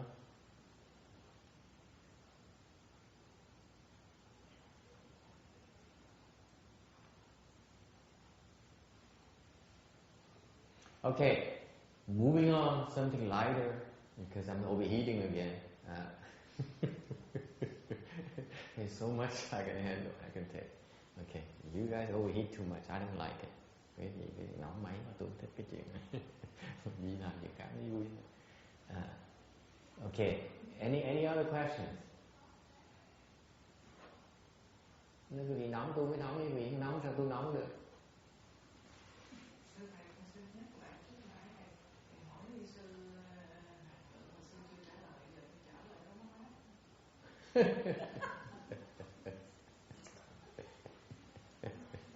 Never mind. They joke too much around. Anyway, anything else we need to do to say? And let me tell you, the way I asked them, the training program for them is very, very, very arduous. Cái phần mà huấn luyện mấy cô trẻ này khó khăn lắm, tại vì tôi bắt họ học nhiều lắm. Cái chương trình huấn luyện khó dễ sợ lắm. Chẳng hạn như là họ là bên Việt Nam là họ là tướng rồi, họ là tiểu vương, ý nhất họ cái ba cái mụ này là tiểu vương hết rồi.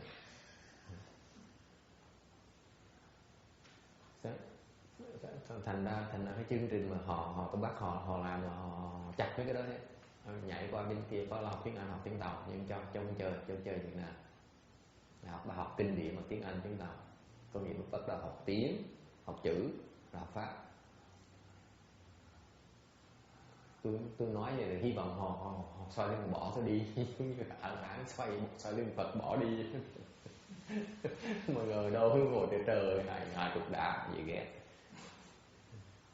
So I said, my training program for them is not easy, because I asked them, because they themselves, all three of them, all these three nuns are sort of like they have their own fiefdom, small kingdom,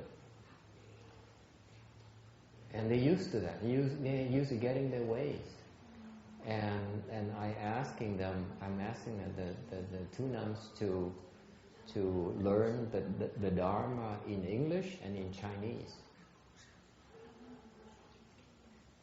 So basically I'm chopping off their connections, their base. Why did I do that? I did that hoping that they would turn their back on me and leave. And they're still here. Well, for a few more days. At least to the Chanxi. Okay, I joke too much. Any other questions? Có ai thắc mắc gì nữa không?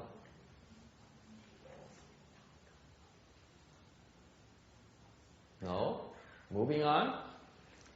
Going back to the real stuff, the sutra stuff. Yeah. Oh, I still haven't answered your question yet. That part about hearing about is more. There's another aspect of it that you have to realize. Dạ, tôi nói cái trả lời cô này mà mình chưa giảng rõ thì cái phần nghe, và phần khác nữa. Tại khi có mấy cái rắc rối mà cái gì không biết, because you don't know about the subtleties.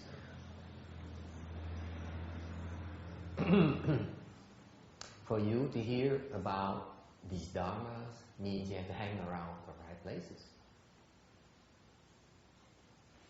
Muốn nghe những cái pháp này phải tới đúng chỗ nghe mới được. So how do you know where those are the right places for you to go to listen to these dharmas? Rồi sao biết cái chỗ nào là cái chỗ mình tới nghe được, chỗ nào mình không nên tới nghe?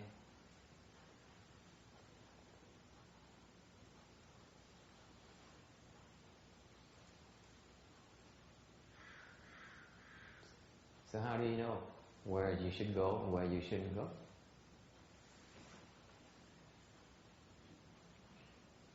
Follow the true wise advisor. Where he goes, you go. And that's another would-be solution, yes. What? I didn't hear that. another wimpy solution. Yeah, because I'm taking the wimpy method.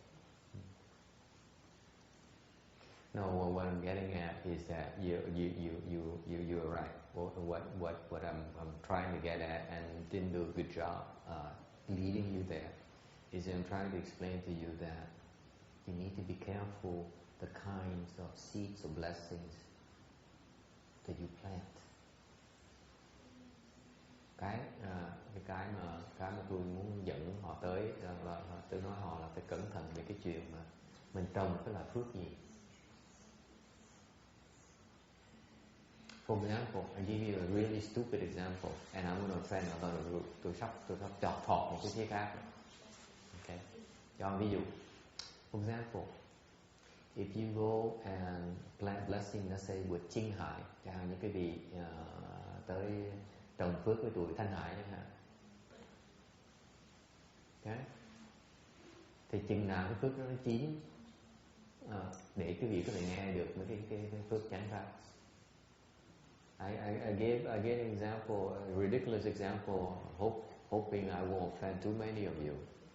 That let's say you go and plant your blessing with Chinh Hải, and the question is how soon, how long before you have enough blessings for those seeds mature, so that you get a chance to listen to the proper Dharma.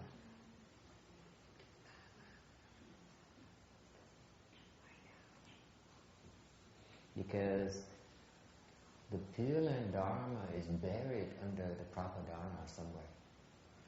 That's what Master Shema's job is. That's why he's very important. The idea is very important for that reason. It's buried in there. Okay. You agree with that, Randy? You said the Pure Land Dharma is buried under the proper Dharma? Yeah. There's this guy somewhere in this. Because what Master Shema, he never really elaborated on a lot of these Pure Land Dharma. So it's buried in his Dharma.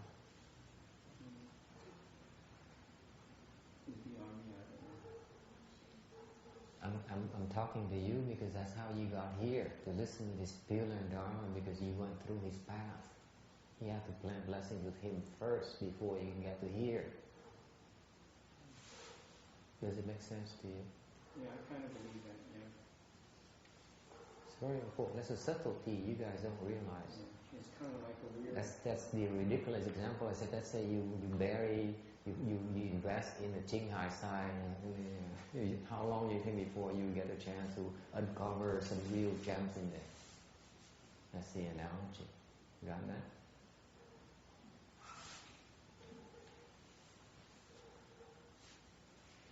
Make sense to you? That's the part that I have yet to explain to you. Okay? Now you're done for today.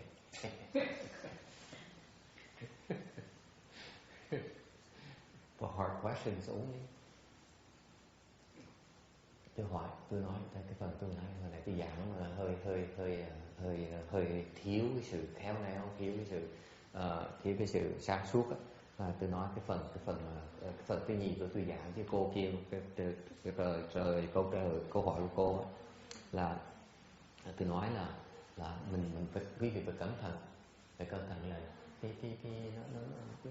phải có cái cầu, có cái bắt cầu của nhau. Chẳng như quý vị bắt đầu cái gì dồn cái phước quý vị vào làm bậy, hay là vào đầu tư vào chẳng như cái tụi Thanh Hải chẳng hạn. Có ai đệ tử Thanh Hải không? Bác phải Thanh Hải không? Ồ, nhìn được. Ai Thanh Hải không? Nhà chùa tôi nhỏ, tôi có 3-4 người tu với nhau, lâu được thấy cái bác tới tôi mừng, chứ tôi sợ cái gì giờ nó trở lại.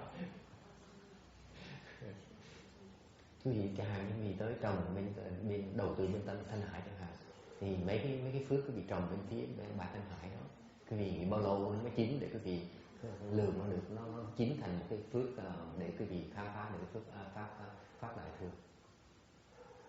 Chắc không bao giờ rồi. Nó gốc mụ đó là từ bên Việt Nam ra, Phật giáo Việt Nam ra, cũng học mấy hòa thượng thượng tọa đó, phải không? Cũng năm trước là cũng đắp lon, cũng như cũng đẹp như sư cô nè. Thu tăng thôi, tăng rồi số như nào như nào lúc cũng bên đó nó cũng có lớp vui trong đó.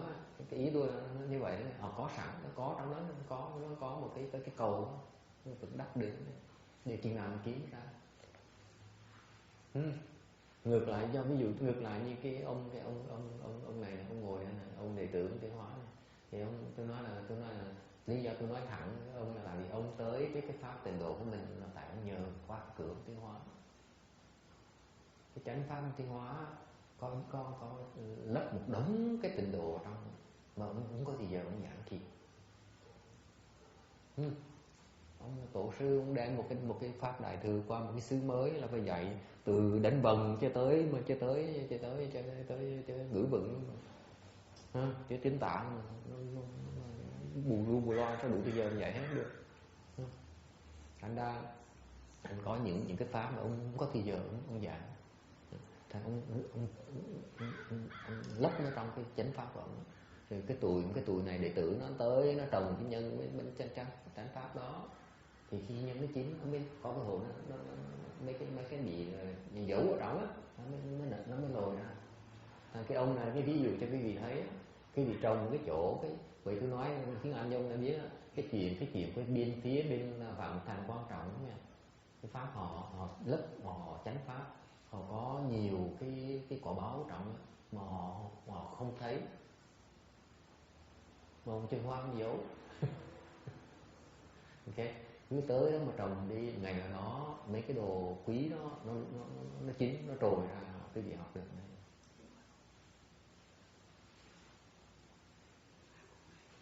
Lâu lâu mà thấy mà thương hại tụi này, mà thấy mà cô quạnh tụi tôi là 4 người tu với nhau, cô quạnh nó lâu rồi tới đây thăm lần là được rồi.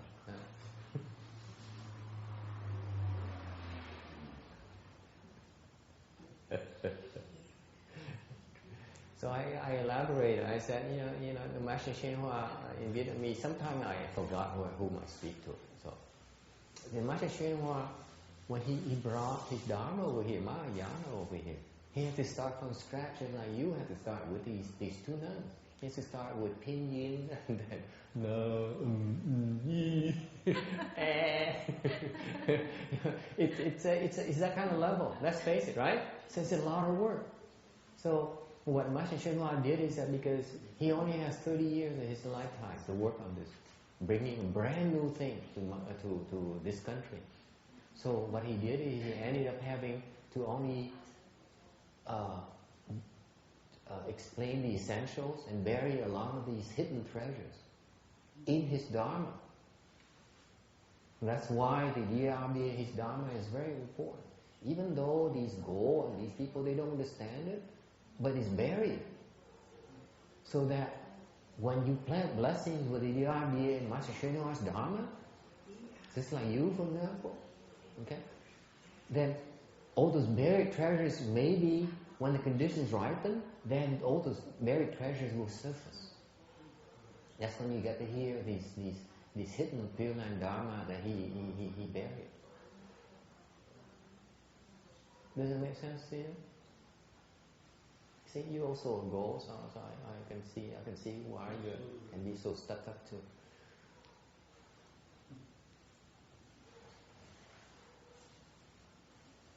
Yeah, the goal, the chin, you go, you chin guy, you guys are too stuck up for me. But anyway, so that's the third group I criticized today. Never mind.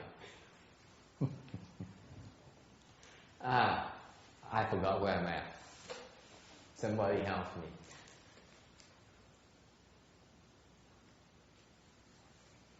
So, how you doing, Gochi? Routine? Huh? Happy? 谢谢，好哈，还好哈。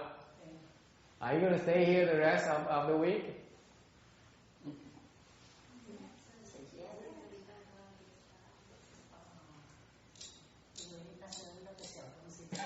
小东西，con cháu phải lo. That's good. Okay. Anyone will talk about something? Ai muốn nói gì nữa không? Thì giờ sắp hết rồi, sắp hết giờ rồi. Ngày này nói tăng dấp không, nói tầm bậy tầm bạ không, cả gần 2 tiếng đồng hồ. I can't imagine. I just gap and 2 hours almost gone.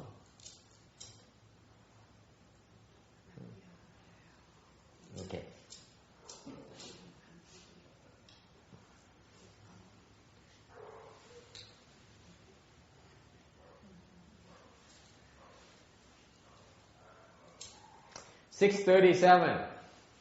Slide 637.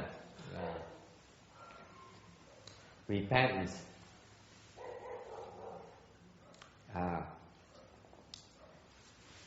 Về cái sám hối. The Samadhi Sutra, the San Mì Kinh, Tam Bụi Kinh.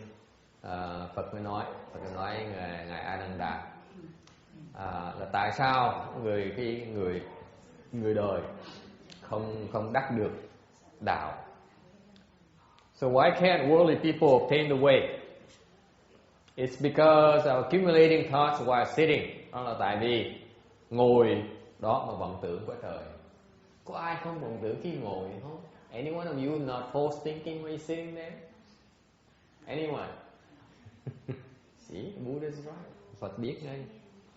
A thought comes and goes, and night day has a lot of thoughts and follow each other unceasingly. Good thoughts create good consequences. Bad ones create bad retributions.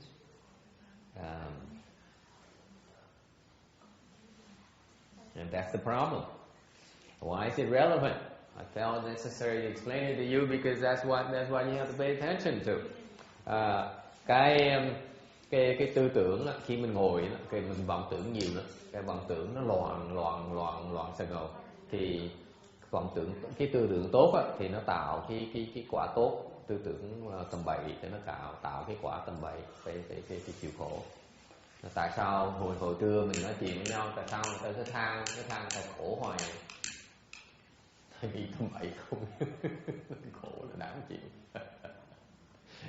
So I related to what people said earlier today over lunch, which some people said, you know, I looking back at my life, you know, the older people, by the way, and I looked at my life has plenty of sufferings. This part here explains why it is suffering, because you have improper thought, you have suffering thought. That's why you're suffering. Simple. At least you don't get it. Nói là đời nhìn lại cái cuộc đời nó còn là khổ nhiều hơn là sướng. Bây giờ cái phần này nó rõ ràng không biết tại sao khổ không? Tại nghĩ chuyện khổ không? Là sao mà không nghĩ khổ bây giờ? Thì sám hối thì bớt nghĩ khổ. So how do you do away with all these thoughts about suffering? You repent about thoughts of suffering. That's how you eliminate them. You zap them out. Nếu mình mà sám hối những cái nghiệp mà khổ này thì mấy cái chủng tử nó mất, nó biến mất. Okay? And that's why this is a thing that cultivators don't fail to they tend to overlook. Cái phần sám hối này, cái phần mấy người tu người ta không có chú trọng. Okay. You should generally start out with repentance karma, okay, so that you do away with your karmic obstructions. Tại khi mình bắt đầu tu là phải chú trọng, muốn tu là phải biết sám hối những cái nghiệp chướng của mình. Tại vì trong quá khứ, let me elaborate for you. Nói cho rõ cho quý vị thấy. Trong quá khứ, khi quý vị không tu, cách đây mà nửa tiếng, khi quý vị chưa có định tu, let's say half an hour ago, when you did not commit your mind in cultivation yet, let's say cultivating the Pure Land Dharma, chẳng hạn như cách đây nửa tiếng trước, quý vị chưa quyết tâm là tu cái pháp môn Tịnh Độ Đại Thừa, thì chuyện gì nó cũng xong suốt hết. Okay. So everything is smooth. like silk. But as soon as you say, okay, I want to cultivate this Mahayana Pure and Dhamma door here. Okay. Một khi mà cái tâm mình nói cái pháp môn này, cái pháp môn tịnh độ nó hay như vậy, mình tu pháp môn này ngon, cái này ngon mình tu một cái chuyện gì sao? Guess what happens? That cell phone rings right away. Một khi mà phát tâm tu một cái là bỗng nhiên cái máy điện thoại nó rung có người gọi. Nó nghĩa cái nói là gì? Đó là cái nghiệp chướng nó tới. Một khi mình muốn tu, nghiệp chướng nó tới. You will invariably find this as soon as you resolve your mind on cultivation. Obstructions have a way of maturing, and you ask Danny about it. He frets about it day and night. Okay. Nhất là cái ông Danny này, ông cứ mỗi lần mở miệng tôi cũng than là con muốn tu vậy sao mà sao nghiệp chướng nó cứ chín hoài. Xoay cái lưng qua, xoay lưng lại, nó toàn cái nghiệp chướng không. Okay. It's proportional, Danny, to your resolve to cultivate. The more you resolve to cultivate, the more obstructions will arise. It's not too late yet. Quit while you still save.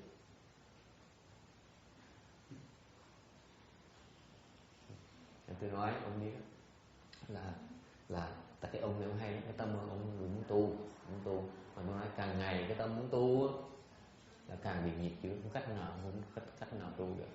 Con mình nó gọi mình, cháu mình nó gọi mình, ổng cào mình, không biết.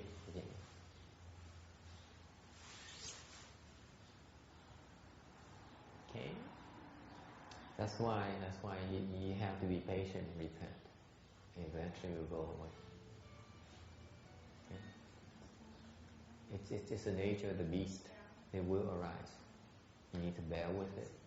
Keep on repenting, and then it will fall. We move on. Worrying about it is not going to help. Worrying about it only empowers them. Does it make sense? See, your approach is wrong.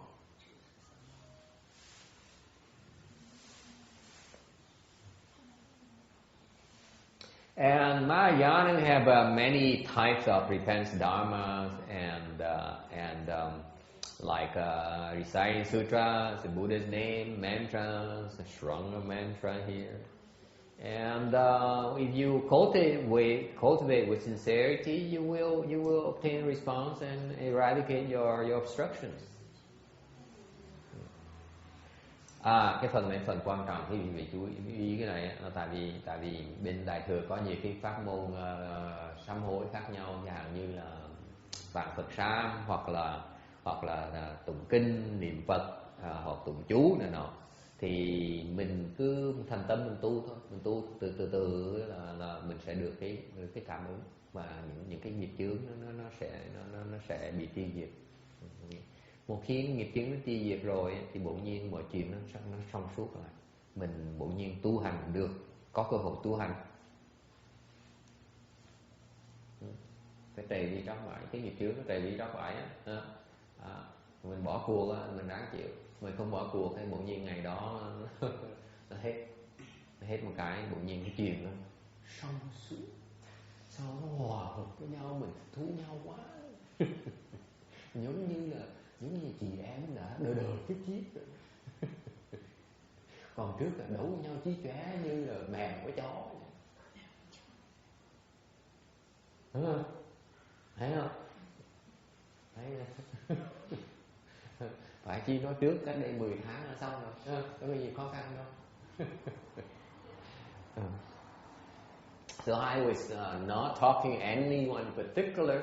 I said to a certain person here on my right that you know it's funny that when you want to cultivate, things are very hard and sometimes the obstruction, you keep on fighting obstructions for 10 months or maybe a year or longer, and you fight tooth and nail, and all of a sudden one day they just vanish. disappear. No right reason. Okay, so if you quit, then you will never get there.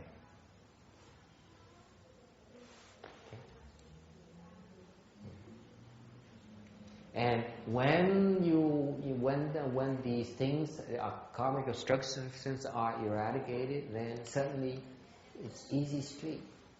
Okay, you meet with the Dharma, you meet with a good no advisor, you listen to the proper Dharma, and then ultimately you can devote full time to cultivation.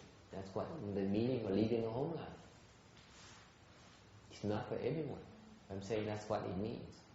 You don't have to leave a home life to devote full time to full-time cultivation. Okay, we're not stuck with format, with forms, with marks. Nói cho quý vị thấy là sao? Thấy rằng là một khi mà mình sám hối, mình đủ bỏ sức mà tu cái pháp sám hối rồi thì bỗng nhiên mấy cái nghiệp chướng mà mình tưởng đó là nó vô vọng, nó không cách nào mình hết sức mình đuối rồi. Bỗng nhiên mình muốn bỏ cuộc, mà vì không bỏ cuộc bỗng nhiên một ngày đó giống như mặt trời bỗng nhiên nó mọc ra là nó sáng lại, mấy cái bão tố nó biến mất. The time is up, I guess. Xin lỗi bác, ngày nay có làm gì bác thật lòng không?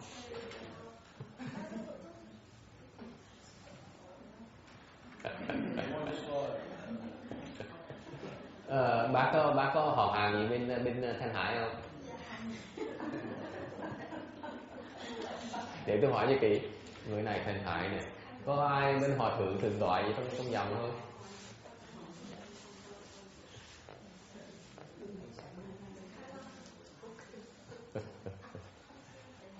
Okay.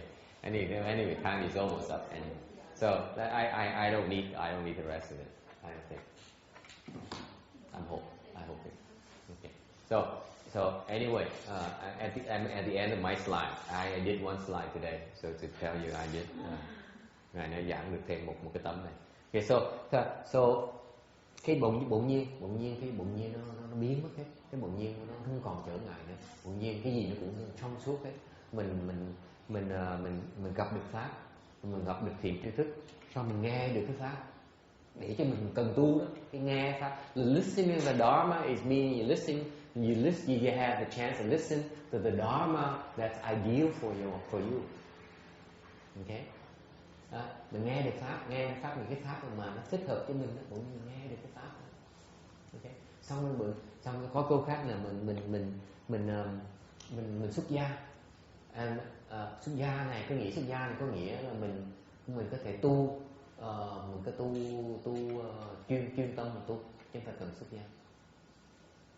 Xuất gia thì một cách tu mà 100%, còn nhiều cách, nhiều phương tiện khác, nhiều cách khác. Okay. Questions? Any questions, comments?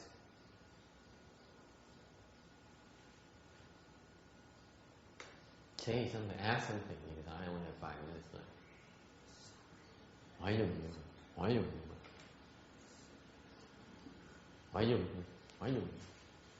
Yes, any question?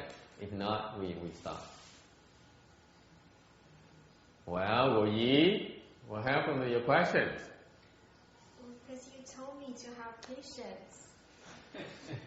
Not now. Be impatient for a change. Yes. Can I ask you about repentance? Sure. You know how you said that we should, keep doing it, have the patience and keep doing it. Eventually, we'll see things start to open up and things start to change. So do we just having the right motivation and continue doing it, sincerely continue to do it, then things will eventually open up and things will eventually change. Yeah. So the environment will change, yeah. Our mind will change. Yeah. The storm will blow over too. Sorry? The storm will blow over too. Okay. store? Yeah. Okay. It's because you don't have enough patience. That's why you quit while still before it stops. Okay, so once we change, our mind changes, the environment, the people, everything changes accordingly. Yes. Okay, so it's That's what somebody said today at lunch. Somebody today gave an example in Vietnamese, and they went on and on for half an hour. Câu hỏi là nếu mình tu mà mình cứ tiếp tục sám hối từ từ nó sẽ đổi, bụng như nó đổi, phải không? Đó nha. Tại vì tôi nói cho hiểu rằng là cái lý do là cái cơn bão tố ngày nào nó cũng ngừng. Cái lý do là tại vì mình không biết là nó sẽ ngừng, thành mình bỏ cuộc trước khi mà nó ngừng thôi. Chứ nó ngừng thì chuyện nó trở lại với thương, chuyện nó sẽ xong suốt.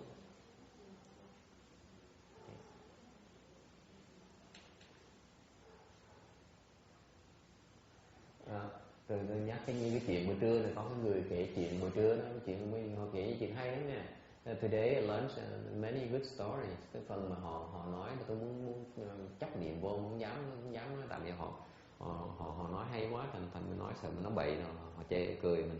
Cái phần họ nói có người nói là cuộc đời cái bà đó là bỗng nhiên bà tin về cái thiền, tin làm thiền, tin làm tốt. Tại cuộc đời không có cái gì ác nó xảy ra hết, cái đó nó đúng dễ sợ, quý vị không biết. Some lady today said that she became vegetarian at the age of 7 or 8. She enjoyed studying Buddhism, going to the temple. When she got married, she continued going, sent her children to take refuge, Triple Jewel and all those stuff. And she says her entire life, she tried to cultivate as much as she could. And her form of cultivation is what? She believes in doing good. Okay? And she says that her entire life, somehow no calamities or disasters ever struck her family.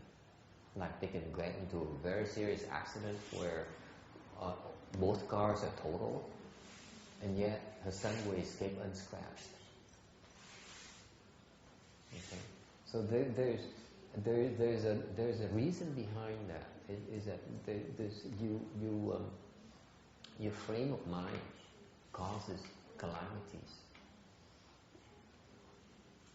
Okay, and that dharma she spoke is so true. People, she didn't put into those terms. So that's what she said. My personal experience has been. That's how I observe it.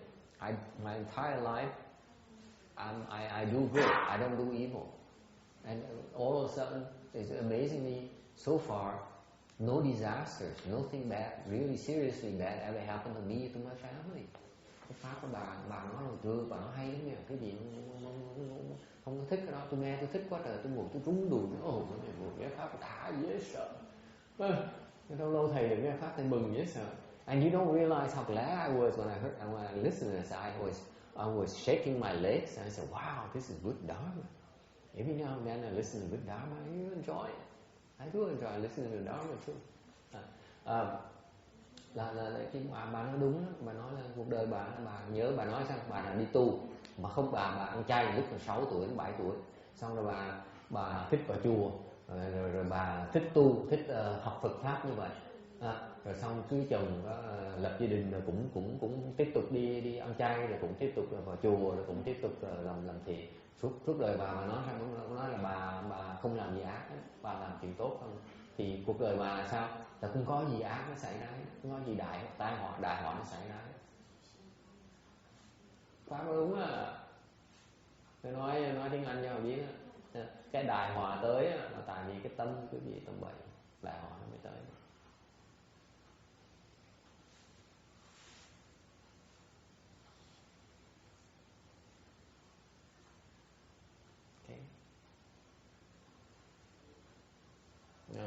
Chẳng hạn như cách đây tuần trước có người nói với tôi là ngồi thiền hai chân nó đau dễ sợ. Tôi cười, tôi nói hai đầu gối nó đau. cười cái tại ngã mạn quá, ngạo mạn quá, ngồi cũng đau sao được. Nói không cái ngồi nó hết đau.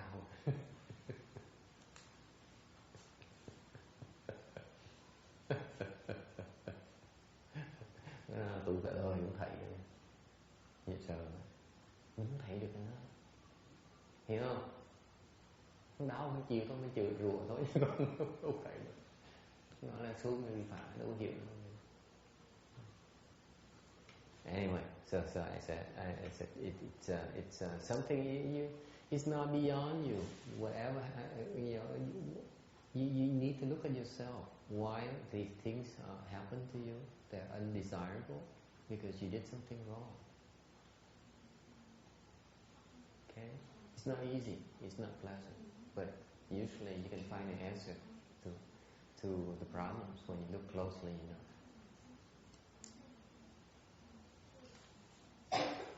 Okay, without getting emotional.